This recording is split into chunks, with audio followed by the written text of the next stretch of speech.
to science class. As you know, here at Sheldon Leonard Junior High School, we try to do things differently here, get away from the lectures and things like that. So today, instead of giving you a lecture or a textbook assignment, I've decided to make a science video for everybody. So, as you know, we've been studying dinosaurs, and so today our inquiry question is, what would happen if you ran into a dinosaur? So that's what we're going to talk about. Now, a few definitions, because we really haven't talked about what a dinosaur is. So let's take a look at the word dinosaur. Dinosaur is Latin or possibly Greek for giant lizard. So you probably want to add this definition to your vocabulary list. Go ahead and copy that in now and add that to your list. D-I-N-O-S-A-U-R. That's good. Good. Everybody got that?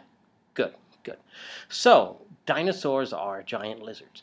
What would happen if you ran into one? Well, it might be pretty scary.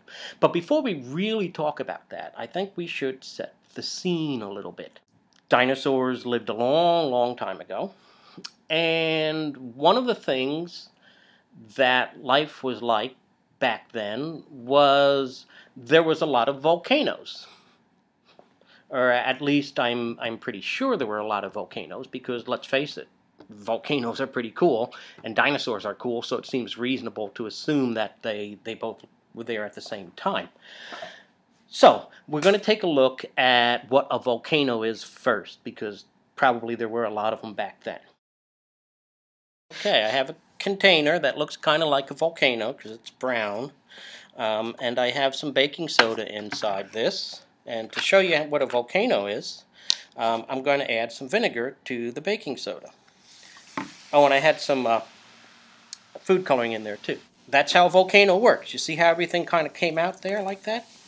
That's what a volcano does, and that's how they work. So that's a volcano, and there were a lot of them happening back during the dinosaur times, I think. So that's kind of setting the scene for everybody.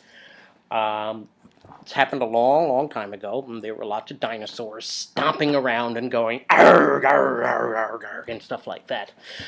And our inquiry question is, what would happen if you ran into one? So to help us explore that inquiry question, I've actually made a brief animation that I'm going to share with you now. So I've drawn this picture of a Tyrannosaurus, and there's a person. And as you can see, the person is decapitated by the Tyrannosaurus, which introduces us to a new vocabulary word, decapitation. So there, you see the word up there, decapitation. It's a big confusing word, so let's talk a little bit about what it might mean. You'll notice in the word there you see the word cap, like a baseball cap. How many of you people have baseball caps that you wear every now and then? None? Well, pretend you do. Anyway, I'm sure you've seen people wear baseball caps before. So we have the word cap, and then we have decap. Now, decap probably means something like taking the cap off, right?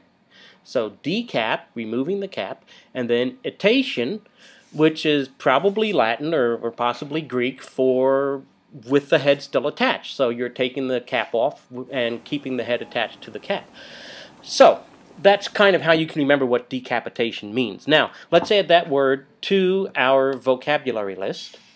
So there you see decapitation, and that word means to remove the head from the rest of the body, either through a bite from a dinosaur or some other means.